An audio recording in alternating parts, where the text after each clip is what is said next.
EnCrypted, the classic horror podcast. Tales of supernatural horror and suspense.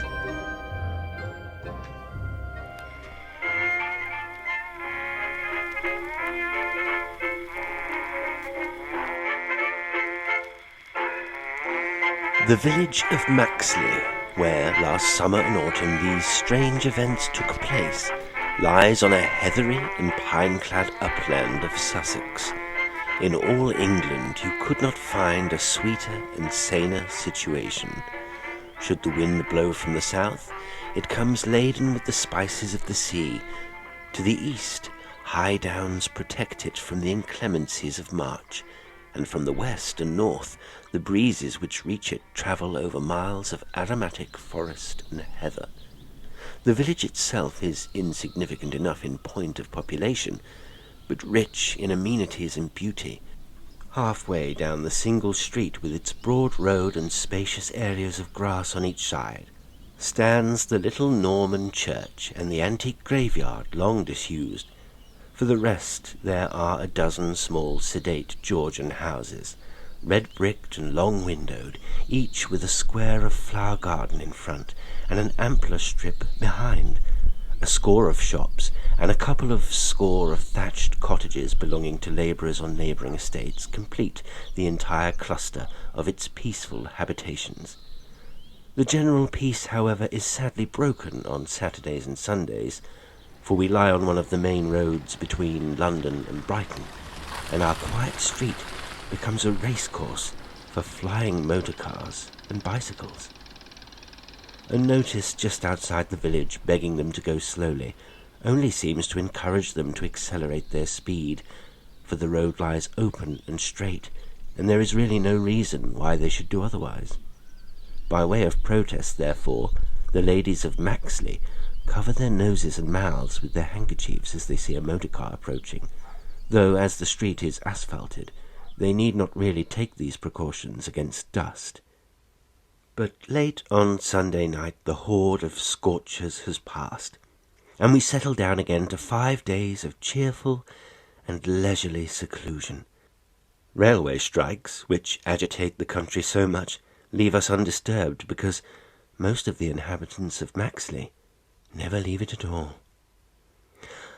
I am the fortunate possessor of one of these small Georgian houses, and consider myself no less fortunate in having so interesting and stimulating a neighbour as Professor Urcombe, who, the most confirmed of Maxleyites, has not slept away from his house, which stands just opposite to mine in the village street, for nearly 2 years, at which date, though still in middle life, he resigned his physiological professorship at Cambridge University, and devoted himself to the study of those occult and curious phenomena which seem equally to concern the physical and the psychical sides of human nature.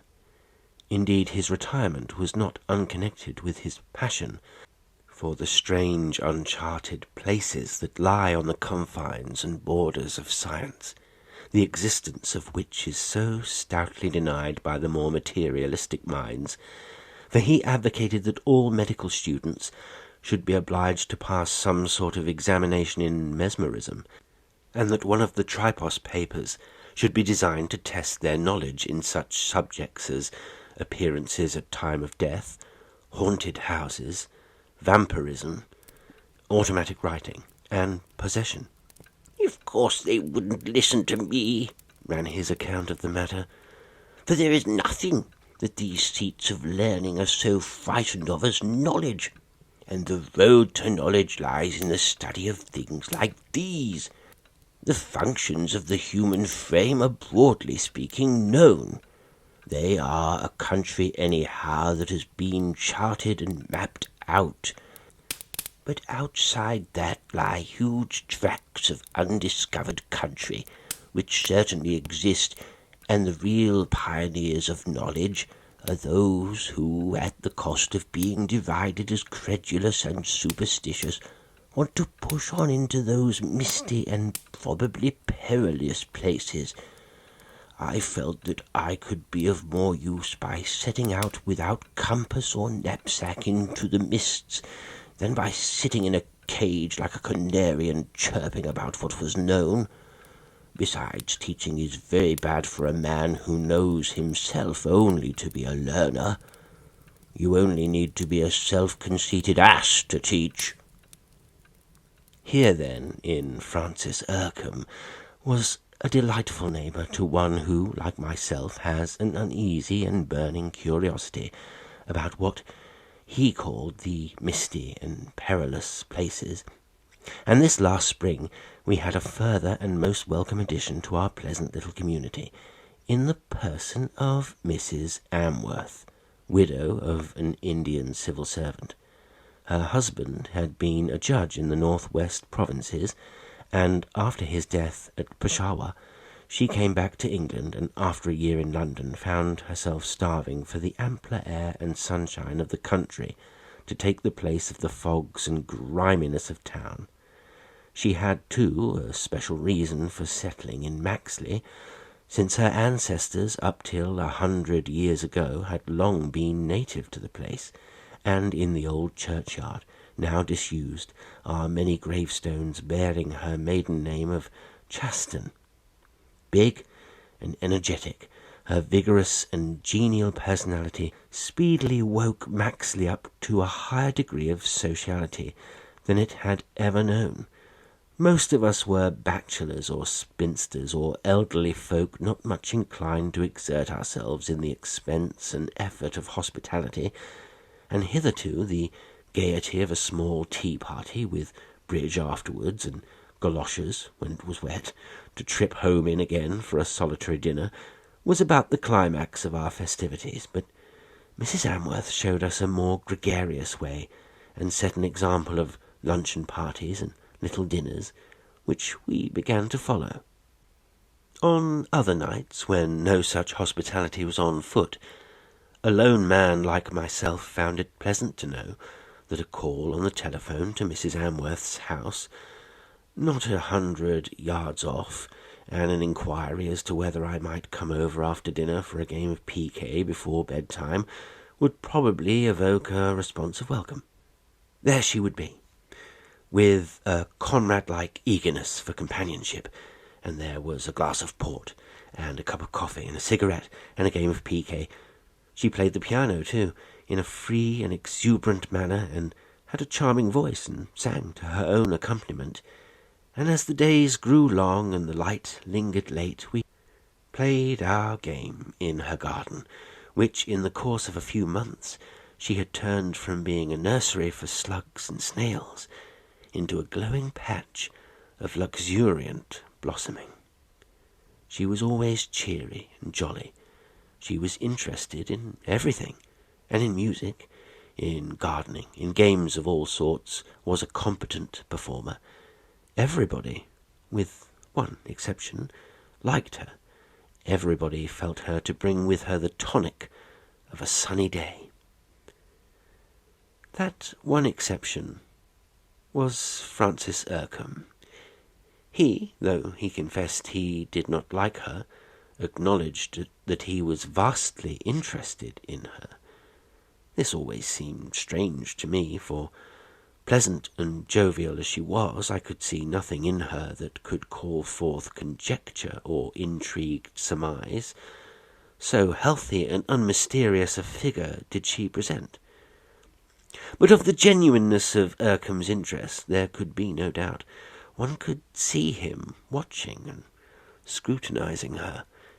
In matter of age, she frankly volunteered the information that she was 45, but her briskness, her activity, her unravaged skin, her coal-black hair made it difficult to believe that she was not adopting an unusual device and adding 10 years on to her age instead of subtracting them. Often, also, as our quite unsentimental friendship ripened, Mrs Amworth would ring me up and propose her advent. If I was busy writing, I was to give her, so we definitely bargained, a frank negative, and in answer I could hear her jolly laugh and her wishes for a successful evening of work. Sometimes, before her proposal arrived, Urcombe would already have stepped across from his house opposite for a smoke and a chat, and he, hearing who my intending visitor was, always urged me to beg her to come. She and I should play our piquet, said he, and he would look on, if we did not object, and learn something of the game. But I doubt whether he paid much attention to it, for nothing could be clearer than that, under that penthouse of forehead and thick eyebrows, his attention was fixed not on the cards, but on one of the players. But he seemed to enjoy an hour spent thus, and often, until one particular evening in July, he would watch her with the air of a man who has some deep problem in front of him. She, enthusiastically keen about our game, seemed not to notice his scrutiny. Then came that evening when, as I see in the light of subsequent events, began the first twitching of the veil that hid the secret horror from my eyes. I did not know it then, though I noticed that thereafter, if she rang up to propose coming round, she always asked not only if I was at leisure, but whether Mr. Urcombe was with me. If so, she said, she would not spoil the chat of two old bachelors, and laughingly wished me good night. Urcombe on this occasion had been with me for some half hour before Mrs. Amworth's appearance, and had been talking to me about the medieval beliefs concerning vampirism, one of those borderland subjects which he declared had not been sufficiently studied before it had been consigned by the medical profession to the dust-heap of exploded superstitions. There he sat, grim and eager, tracing with that pellucid clearness which had made him, in his Cambridge days, so admirable a lecturer, the history of those mysterious visitations. In them all there were the same general features. One of those ghoulish spirits took up its abode in a living man or woman, conferring supernatural powers of bat-like flight, and glutting itself with nocturnal blood feasts. When its host died, it continued to dwell in the corpse, which remained undecayed. By day it rested, by night it left the grave and went on its awful errands. No European country in the Middle Ages seemed to have escaped them. Earlier yet, parallels were to be found in Roman and Greek and in Jewish history. "It's a large order to set all that evidence aside as being moonshine," he said.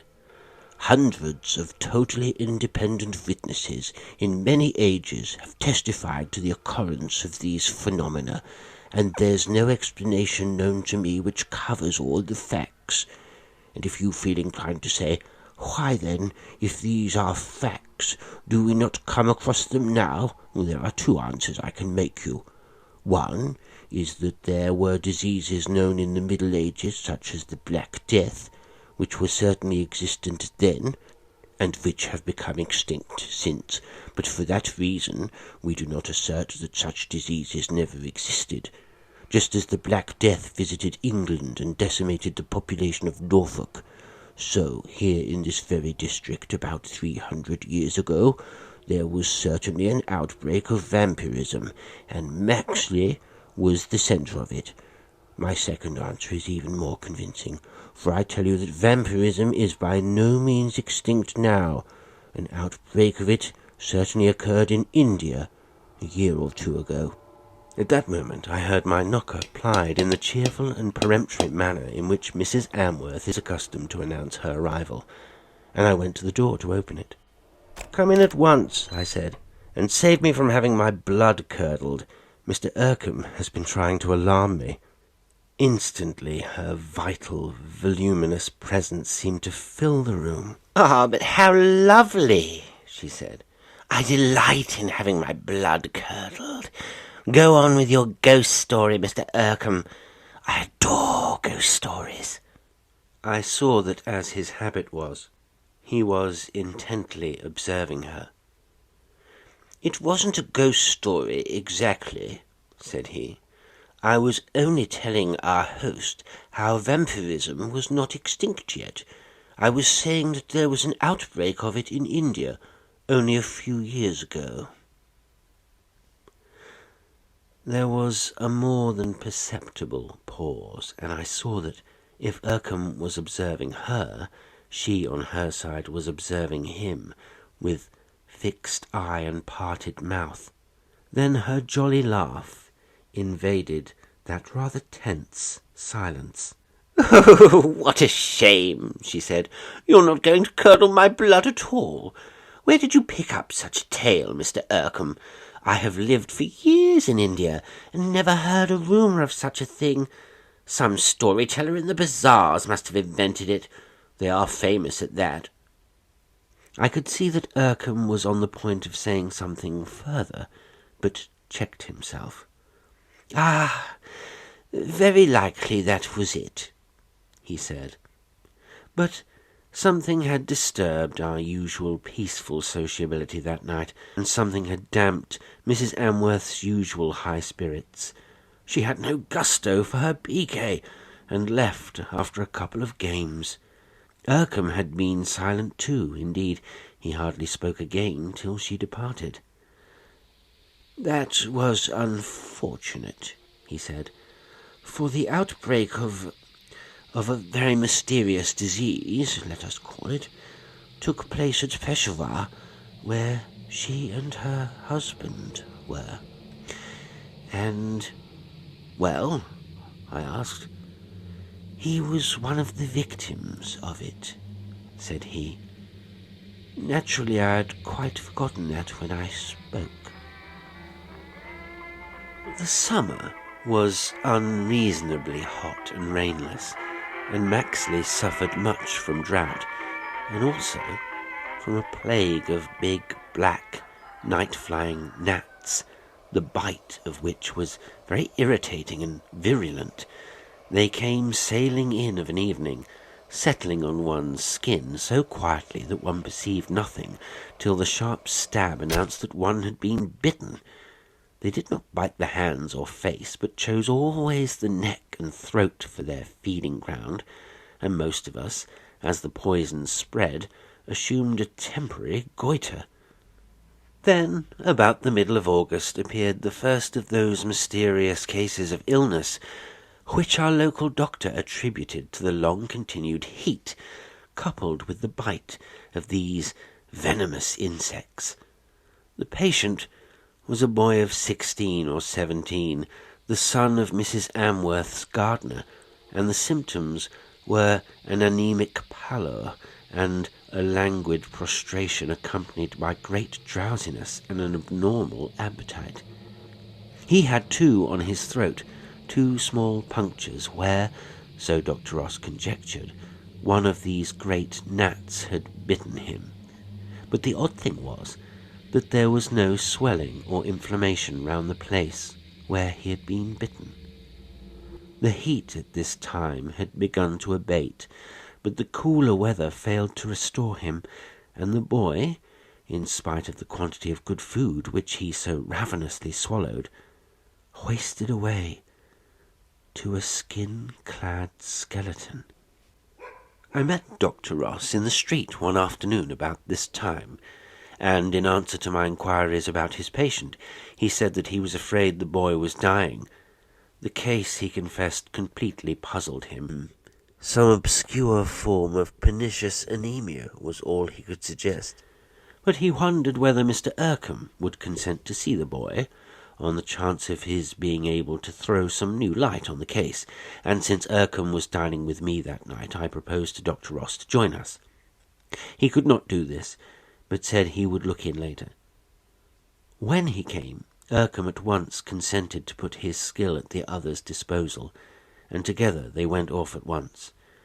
Being thus shorn of my sociable evening, I telephoned to Mrs. Amworth to know if I might inflict myself on her for an hour. Her answer was a welcoming affirmative, and between piquet and music, the hour lengthened itself into 2. She spoke of the boy who was lying so desperately and mysteriously ill, and told me that she had often been to see him, taking him nourishing and delicate food. But today, and her kind eyes moistened as she spoke, she was afraid she had made her last visit. Knowing the antipathy between her and Urcombe, I did not tell her that he had been called into consultation, and when I returned home, she accompanied me to my door for the sake of a breath of night air, and in order to borrow a magazine which contained an article on gardening, which she wished to read. "Ah, this delicious night air," she said, luxuriously sniffing in the coolness. "Night air and gardening are the great tonics. There is nothing so stimulating as bare contact with rich Mother Earth. You are never so fresh as when you have been grubbing in the soil. Black hands, black nails, and boots covered with mud." She gave her great jovial laugh. "I'm a glutton for air and earth," she said. "Positively, I look forward to death, for then I shall be buried and have the kind earth all around me. No leaden caskets for me. I have given explicit directions. But what shall I do about air? Well, I suppose one can't have everything. The magazine? Oh, 1,000 thanks. I will faithfully return it. Good night. Garden, and keep your windows open, and you won't have anemia." "I always sleep with my windows open," said I. I went straight up to my bedroom, of which one of the windows looks out over the street, and as I undressed I thought I heard voices talking outside, not far away. But I paid no particular attention, put out my lights, and falling asleep, plunged into the depths of a most horrible dream, distortedly suggested, no doubt, by my last words with Mrs Amworth. I dreamed that I woke and found that both my bedroom windows were shut. Half suffocating, I dreamed that I sprang out of bed and went across to open them. The blind over the first was drawn down, and pulling it up, I saw, with the indescribable horror of incipient nightmare, Mrs Amworth's face, suspended close to the pane in the darkness outside, nodding and smiling at me. Pulling down the blind again to keep that terror out, I rushed to the second window on the other side of the room, and there again was Mrs Amworth's face. Then the panic came upon me in full blast.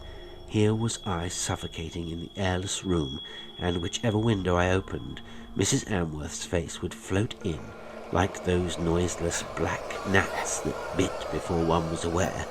The nightmare rose to screaming point, and with strangled yells I awoke to find my room cool and quiet, with both windows open and blinds up, and a half-moon high in its course casting an oblong of tranquil light on the floor. But even when I was awake, the horror persisted, and I lay tossing and turning. I must have slept long before the nightmare seized me, for now it was nearly day, and soon in the east the drowsy eyelids of morning began to lift. I was scarcely downstairs next morning, for after the dawn I slept late. When Urcombe rang up to know if he might see me immediately, he came in, grim and preoccupied, and I noticed that he was pulling on a pipe that was not even filled. "I want your help," he said, "and so I must tell you first of all what happened last night. I went round with the little doctor to see his patient, and found him just alive, but scarcely more. I instantly diagnosed in my own mind what this anemia, unaccountable by any other explanation, meant. The boy is the prey of a vampire." He put his empty pipe on the breakfast table by which I had just sat down, and folded his arms, looking at me steadily from under his overhanging brows. "Now, about last night," he said. "I insisted that he should be moved from his father's cottage into my house. As we were carrying him on a stretcher, whom should we meet but Mrs Amworth? She expressed shocked surprise that we were moving him, Now why do you think she's dead? With a start of horror, as I remembered my dream that night before, I felt an idea come into my mind so preposterous and unthinkable that I instantly turned it out again. I haven't the smallest idea, I said. Then listen, while I tell you about what happened later. I put out all light in the room where the boy lay and watched. One window was a little open, for I had forgotten to close it, and about midnight I heard something outside, trying apparently to push it farther open. I guessed who it was. Yes, it was a full 20 feet from the ground, and I peeped round the corner of the blind. Just outside was the face of Mrs Amworth, and her hand was on the frame of the window. Very softly I crept close, and then banged the window down, and I think I just caught the tip of one of her fingers. But it's impossible, I cried. How could she be floating in the air like that? And what did she come for? Don't tell me such... Once more, with closer grip, the remembrance of my nightmare seized me. I am telling you what I saw, said he. And all night long, until it was nearly day, she was fluttering outside like some terrible bat trying to gain admittance. Now put together various things I have told you. He began checking them off on his fingers. Number 1, he said. There was an outbreak of disease similar to that which this boy is suffering from at Peshawar, and her husband died of it. Number 2, Mrs Amworth protested against my moving the boy to my house. Number 3, she, or the demon that inhabits her body, a creature powerful and deadly, tries to gain admittance. And add this too, in medieval times there was an epidemic of vampirism here at Maxley. The vampire, so the accounts run, was found to be Elizabeth Chaston. I see you remember Mrs Amworth's maiden name. Finally, the boy is stronger this morning. He would certainly not have been alive if he had been visited again. And what do you make of it? There was a long silence, during which I found this incredible horror assuming the hues of reality. I have something to add, I said, which may or may not bear on it. You say that the spectre went away shortly before dawn. Yes. I told him of my dream, and he smiled grimly. Yes. You did well to awake. That warning came from your subconscious self, which never wholly slumbers, and it cried out to you of deadly danger. For 2 reasons, then, you must help me. 1, to save others. The second, to save yourself. What do you want me to do? I asked. I want you first of all to help me in watching this boy and ensuring that she does not come near him. Eventually, I want you to help me in tracking the thing down, in exposing and destroying it. It is not human. It is an incarnate fiend. What steps we shall have to take, I don't yet know. It was now 11 of the forenoon, and presently I went across to the house for a 12-hour vigil while he slept, to come on duty again that night, so that for the next 24 hours either Urcombe or myself was always in the room where the boy, now getting stronger every hour, was lying. The day following was Saturday, and a morning of brilliant, pellucid weather, and already, when I went across to his house to resume my duty, the stream of motors down to Brighton had begun. Simultaneously I saw Urcombe with a cheerful face, which boded good news of his patient coming out of his house, and Mrs Amworth with a gesture of salutation to me, and a basket in her hand, walking up the broad strip of grass which bordered the road. There we all three met. I noticed, and saw that Urcombe noticed it too, that one finger of her left hand was bandaged. "Good morning to you both," said she. "And I hear your patient is doing well, Mr. Urcombe. I have come to bring him a bowl of jelly, and to sit with him for an hour. He and I are great friends. I am overjoyed at his recovery." Urcombe paused a moment, as if making up his mind, and then shot out a pointing finger at her. "I forbid that," he said. "You shall not sit with him or see him, and you know the reason as well as I do." I have never seen so horrible a change pass over a human face as that which now blanched hers to the colour of a grey mist.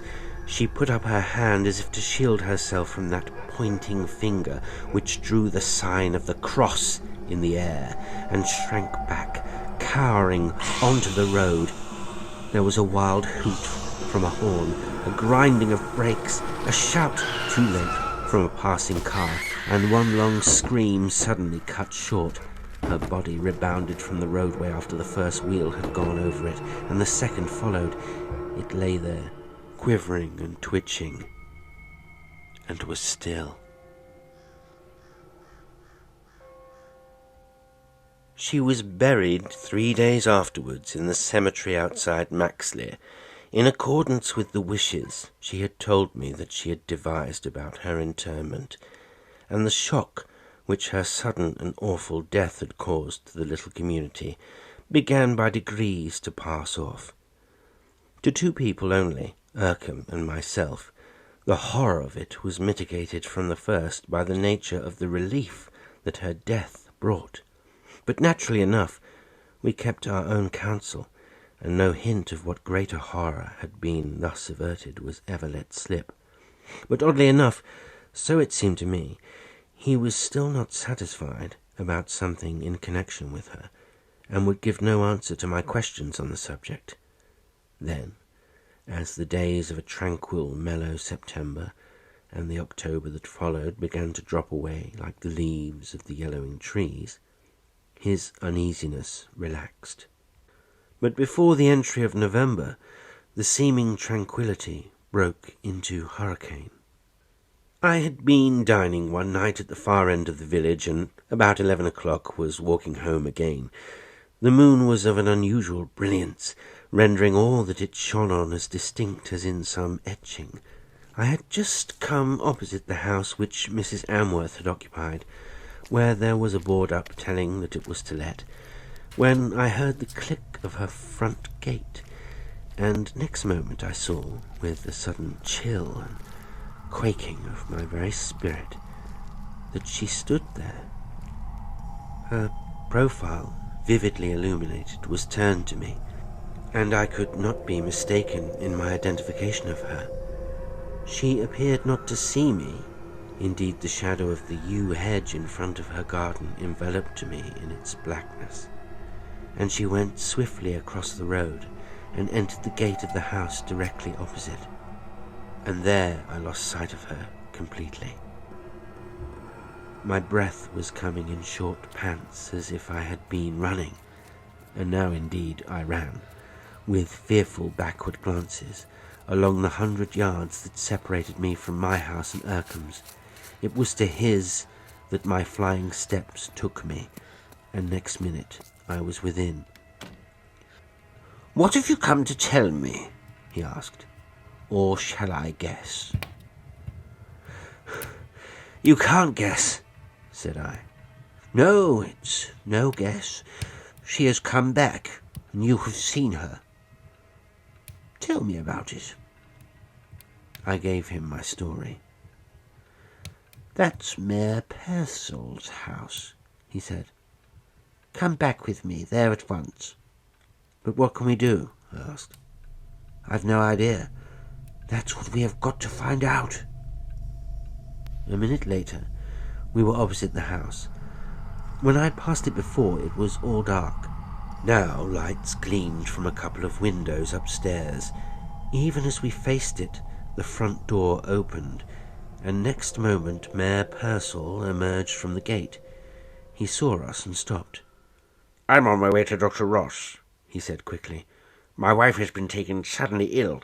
She had been in bed an hour when I came upstairs, and I found her white as a ghost and utterly exhausted.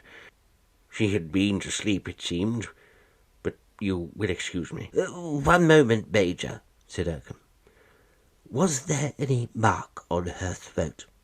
"How did you guess that?" said he. "There was. One of those beastly gnats must have bitten her twice there. She was streaming with blood." "And there's someone with her?" asked Urcombe. "Yes, I roused her maid." He went off, and Urcombe turned to me. "I know now what we have to do," he said. "Change your clothes, and I'll join you at your house." "What is it?" I asked. "I'll tell you on our way. We're going to the cemetery." He carried a pick, a shovel, and a screwdriver when he rejoined me, and wore around his shoulders a long coil of rope. As we walked, he gave me the outlines of the ghastly hour that lay before us. "What I have to tell you," he said, "will seem to you now too fantastic for credence, but before dawn we shall see whether it outstrips reality. By a most fortunate happening, you saw the spectre, the astral body, whatever you choose to call it, of Mrs Amworth going on its grisly business, and therefore, beyond doubt, the vampire spirit which abode in her during life animates her again in death. That is not exceptional. Indeed, all these weeks since her death I have been expecting it. If I am right, we shall find her body undecayed and untouched by corruption." "But she has been dead nearly 2 months," said I. "If she had been dead 2 years, it would still be so, if the vampire has possession of her. So remember, whatever you see done, it will be done not to her, who in the natural course would now be feeding the grasses above her grave, but to a spirit of untold evil and malignancy, which gives a phantom life to her body." "But what shall I see done?" said I. "I will tell you. We know that now, at this moment, the vampire, clad in her mortal semblance, is out, dining out. But it must get back before dawn, and it will pass into the material form that lies in her grave. And we must wait for that, and then with your help I shall dig up her body. If I am right, you will look on her as she was in life, with the full vigour of the dreadful nutriment she has received pulsing in her veins. And then, when dawn has come, and the vampire cannot leave the lair of her body, I shall strike her with this," and he pointed to his pick, "through the heart, and she who comes to life again, only with the animation the fiend gives her, she and her hellish partner will be dead indeed, and then we must bury her again, delivered at last." We had come to the cemetery, and in the brightness of the moonshine there was no difficulty in identifying her grave. It lay some 20 yards from the small chapel, in the porch of which, obscured by shadow, we concealed ourselves. From there we had a clear and open sight of the grave. And now we must wait till its infernal visitor returned home. The night was warm and windless, yet Even if a freezing wind had been raging, I think I should have felt nothing of it. So intense was my preoccupation as to what the night and dawn would bring. There was a bell in the turret of the chapel that struck the quarters of the hour, and it amazed me to find how swiftly the chimes succeeded one another. The moon had long set, but a twilight of stars shone in a clear sky when 5 o'clock of the morning sounded from the turret. A few minutes more passed, and then I felt Urcombe's hand softly nudging me, and looking out in the direction of his pointing finger, I saw that the form of a woman, tall and large in build, was approaching from the right. Noiselessly, with a motion more of gliding and floating than walking, she moved across the cemetery to the grave, which was the centre of our observation. She moved round it as if to be certain of its identity, and for a moment stood directly facing us. In the greyness to which now my eyes had grown accustomed, I could easily see her face and recognize its features. She drew her hand across her mouth, as if wiping it, and broke into a chuckle of such laughter as made my hair stir on my head. Then she leaped onto the grave, holding her hands high above her head, and inch by inch disappeared into the earth. Urcombe's hand was laid on my arm in an injunction to keep still, but now he removed it. "Come," he said. With pick and shovel and rope, we went to the grave. The earth was light and sandy, and soon after 6 struck, we had delved down to the coffin lid. With his pick, he loosened the earth round it, and adjusting the rope through the handles by which it had been lowered, we tried to raise it. This was a long and laborious business, and the light had begun to herald day in the east before we had it out and lying by the side of the grave. With his screwdriver he loosed the fastenings of the lid and slid it aside, and standing there we looked on the face of Mrs Amworth. The eyes, once closed in death, were open. The cheeks were flushed with colour. The red, full-lipped mouth seemed to smile. "One blow, and it's all over," he said. "You need not look." Even as he spoke, he took up the pick again, and laying the point of it on her left breast, measured his distance. And though I knew what was coming, I could not look away. He grasped the pick in both hands, raised it an inch or two for the taking of his aim, and then with full force brought it down on her breast. A fountain of blood, though she had been dead so long, spouted high in the air, falling with the thud of a heavy splash over the shroud, and simultaneously, from those red lips, came one long, appalling cry, swelling up like some hooting siren, and dying away again. With that, instantaneous as a lightning flash, came the touch of corruption on her face. The colour of it faded to ash, the plump cheeks fell in, the mouth dropped. "Thank God that's over," said he, and without pause slipped the coffin lid back into its place. Day was coming fast now, and working like men possessed, we lowered the coffin into its place again and shovelled the earth over it. The birds were busy with their earliest pipings as we went back to Maxley. Today's story was Mrs Amworth by E.F. Benson. It was read by Jasper L'Estrange.